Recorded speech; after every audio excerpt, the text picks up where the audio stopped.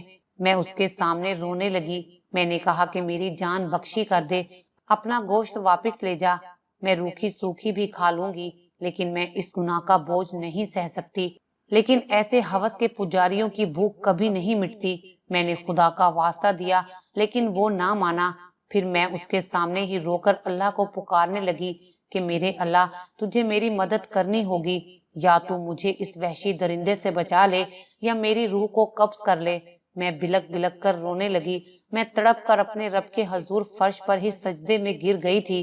میری بات پر وہ ہنسنے لگا، کہنے لگا کہ ڈرامے بازی بند کر۔ اس نے میری چٹیا پکڑی تاکہ مجھے سجدے سے اٹھا سکے، لیکن یکدم ہی مجھے چھوڑ کر پیچھے ہٹ گیا۔ نہ جانے اس پر کیسی بدحواسی چھائی کہ وہ میرے کمرے سے باہر چلا گیا، میرے گھر سے بھی باہر نکل گیا۔ میں کافی دیر سجدے میں سر رکھ کے روتی رہی، روتے روتے سو بھی گئی۔ جب صبح میری آنکھ کھلی تو میرے گھر کے دروازے پر دستک ہوئی۔ میں اٹھ کر کمرے سے باہر نکلی، دروازہ کھولا تو میری مالکن باہر کھڑی تھی۔ مجھ سے کہنے لگی کہ تم میرے پاس ملازمت پر دوبارہ لگ جاؤ۔ اس نے میری تنخواہ بھی بڑھا دی تھی۔ میں دوبارہ سے کام کرنے لگی، لیکن نماز بھی پابندی سے پڑھنے لگی، اللہ سے اپنے گناہوں کی معافی مانگتی رہی۔ دوبارہ وہ کسائی میرے پاس نہ آیا۔ ایک دن میری مالکن راشن ہاتھ میں پکڑے بازار سے لوٹی تو کانوں کو ہاتھ لگائے کہنے لگی کہ توبہ توبہ، اللہ کی لاٹھی بے آواز ہوتی ہے۔ میں نے پوچھا کیا ہوا ہے؟ بیگم صاحبہ کہنے لگی وہ کسائی تھا نا جس سے میں گوشت لاتی تھی، اچھا آدمی نہیں تھا، جوان اور غریب لڑکیوں کو گوشت کی لالچ دے کر ان کے ساتھ زیادتی کرتا تھا، لیکن پچھلے 1 ماہ سے اسے کوڑھ کی بیماری ہو گئی ہے۔ اس کے جسم سے اس کا گوشت اتر اتر کر گرنے لگتا ہے اور وہ بہت چیختا چلاتا ہے، اپنے منہ سے اپنے لیے موت بھی مانگتا ہے، لیکن اسے تو موت بھی نہیں آ رہی۔ مجھے سن کر افسوس نہیں ہوا تھا، بلکہ دل سے دعا نکلی کہ عورت کی بے بسی کا فائدہ اٹھانے والے ہر شخص کا انجام اس کسائی جیسا ہی ہو۔ خدا کی لاٹھی بے آواز ہوتی ہے، یہ میں نے سنا تھا اور اب اپنی آنکھوں سے دیکھ بھی لیا تھا کہ واقعی خدا کی لاٹھی بے آواز ہوتی ہے۔